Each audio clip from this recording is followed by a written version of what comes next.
There's not a single day that passes without you on my mind. Not even 1 minute can end. Guys, maaf kalau kali ini saya baru muncul sekarang. Soalnya beberapa bulan yang lalu saya tidak muncul karena ada beberapa kegiatan yang tidak penting sebenarnya yang memaksa saya untuk tidak buat video dulu untuk beberapa waktu yang lama. Jadi sekitar 2 bulan atau 3 bulan itu saya tidak buat video. Sampai saat ini saya muncul dengan tampilan yang seperti ini. Jangan kaget karena ini hanya masker. Saya pakai masker gold dari Hanasui. Tampilannya sekarang seperti ini. Tapi saya bukan bahas tentang masker. Saya ingin bahas yang sedikit serius mengenai virus yang saat ini jadi pandemi di beberapa negara. Jadi dia sudah meluas di beberapa negara besar, termasuk Indonesia juga, sampai ke Papua. Cukup prihatin, dan beberapa waktu yang lalu saya sempat ditanya sama saya punya teman. Dia tanya lewat WhatsApp. Sempat tanya seperti ini. Jadi saya mau bahas sesuai dengan yang perlu bahas waktu itu. Jadi istilahnya itu kayak pertanyaan yang ditanya terus yang saya jawab. Nah, nanti kalau ada yang kurang saya akan tambahkan lagi karena ada beberapa sumber yang saya sudah baca.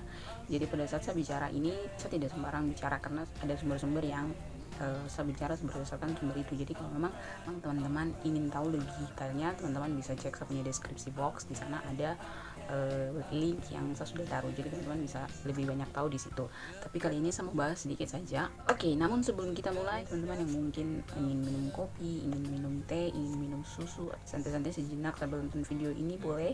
Ini makan juga boleh sambil simak video ini. Pertanyaannya tidak terlalu serius, tapi dia ingin tahu, saya punya pandangan sendiri sebagai seorang tenaga kesehatan, bagaimana melihat kondisi virus ini di Indonesia. Teman-teman simak saja apa yang akan saya baca di sini. Pertanyaan pertama ditanya seperti ini. Menurut kau pandangan, kira-kira penyakit ini dia obat akan ketemu dengan cepat atau tidak? Jadi saya jawab seperti ini. Kalau menurut saya tidak bisa cepat, sedangkan vaksin itu saja prosesnya makan tahun dulu baru bisa, karena harus melewati penelitian sebelum diuji coba ke hewan yang cocok. Kalau yang dong bilang sudah ketemu, sekarang mana? Belum ada obatnya. Sementara hanya APD yang diperbanyak sama alat screening testnya saja.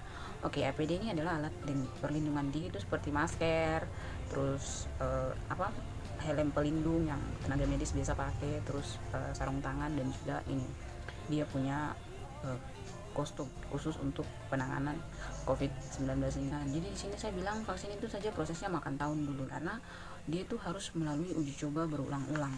Sementara untuk penelitian dan tahap-tahapnya itu membutuhkan biaya yang sangat mahal. Terus juga untuk hewan ini, orang tidak, biasanya kan kita lihat di film-film itu dong pakai hewan tikus toh, tapi kalau ini tuh bukan tikus, tapi hewannya itu seperti mirip-mirip tikus, pokoknya ada, dia punya hewan tuh khusus gitu. Jadi biasanya calon vaksin ini butuh berulang-ulang atau bertahap-tahap dalam dia punya proses itu, dan bisa memakan waktu yang lama. Jadi seperti kita lihat seperti tahun-tahun yang lalu, seperti virus Ebola, dia punya vaksin itu saja baru diproses sekitar tahun 90-an dan baru dibagi ke masyarakat itu saja tahun 2005.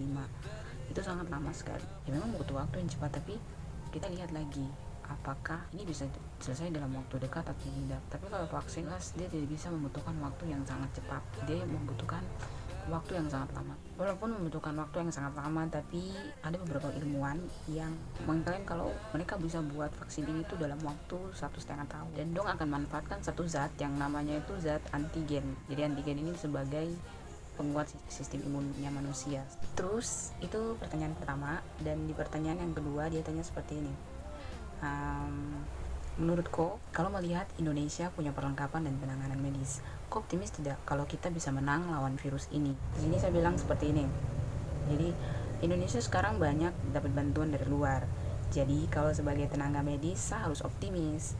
Karena kembali lagi, kalau tong sendiri tidak optimis, pasien pasti rasa mustahil bisa sembuh. Karena harus takut berlebih atau cemas. Sih kalau perawatan yang dikasih sudah yang terbaik, terus dengan sistem imun pasien sendiri yang kuat, pasti bisa cepat sembuh. Memang benar, Indonesia sekarang lagi banyak dapat bantuan dari luar.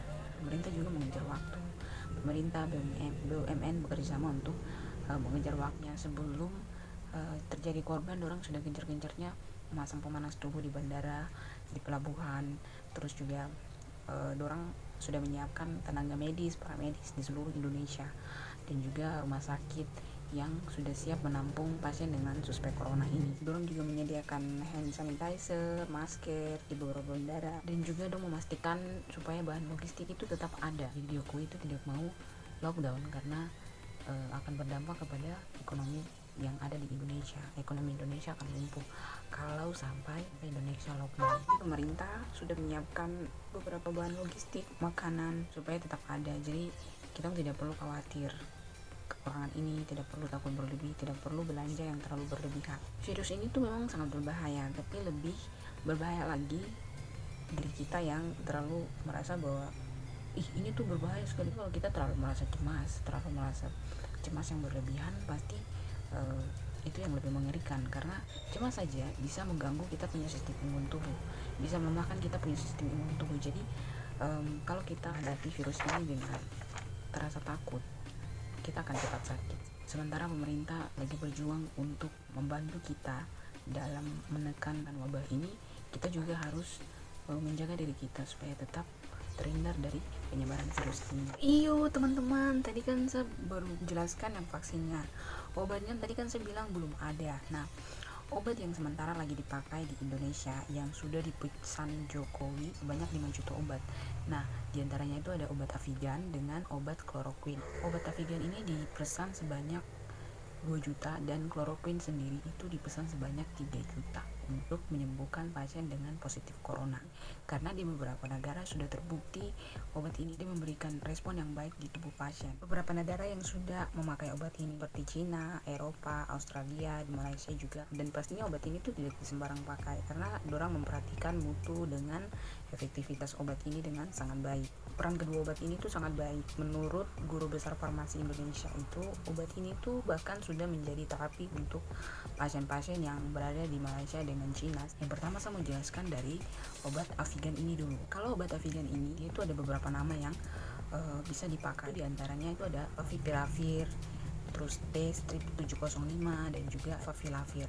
Nah, dia itu diproduksi di luar, di Jepang. Dan cara kerjanya itu dia menghentikan replikasi virus atau penyebaran virus ini dengan melumpuhkan enzimnya yang disebut enzim RNA polimerase. Virus yang sudah pernah diobati oleh obat Avigan ini adalah virus influenza, virus Nipah, virus penyakit kuning, dan juga virus demam kuning. Nah, ini juga sudah yang seperti tadi saya bilang sudah dilakukan sebagai terapi pasien di Cina. Jadi perbedaannya itu pasien yang menggunakan obat ini dan pasien yang tidak itu dia sembuh, dia membaik setelah 4 hari penggunaan dari obat Avigan ini. Sedangkan pasien yang tidak menggunakan obat ini sama sekali, keadaannya membaik setelah 11 hari. Jadi prosesnya itu cepat. Nah, itu tadi tentang obat Avigan. Yang kedua ini tentang obat kloroquine. Obat kloroquine ini biasanya dikenal ada beberapa obat. Di antaranya itu kloroquine fosfat dengan quinin sulfat. Bahan dasar kloroquine ini dari pohon kina, dan kloroquine ini sendiri juga diproduksi di Indonesia. Cara kerja dari obat ini menghambat pertumbuhan virus baru dan tumbuh dalam sel kita. Jadi dia itu menghambat pertumbuhan virus yang menginfeksi kita punya tubuh, kita punya sel di dalam tubuh. Pastinya dalam pemakaian kedua obat ini ada hal-hal yang harus diperhatikan, yaitu Avigan. Avigan dipakai untuk penyebaran virus yang tidak dikenal. Obat ini diproduksi dan didistribusikan atas permintaan pemerintah. Kedua obat ini adalah obat keras dan penggunaannya juga harus di bawah pengawasan dokter. Obat ini tidak diperjualbelikan dengan bebas. Kita dianjurkan oleh pemerintah untuk tidak mencari kedua obat ini di seluruh apotek karena obat ini sudah disediakan di seluruh rumah sakit untuk penanganan pasien dengan positif COVID-19 ini.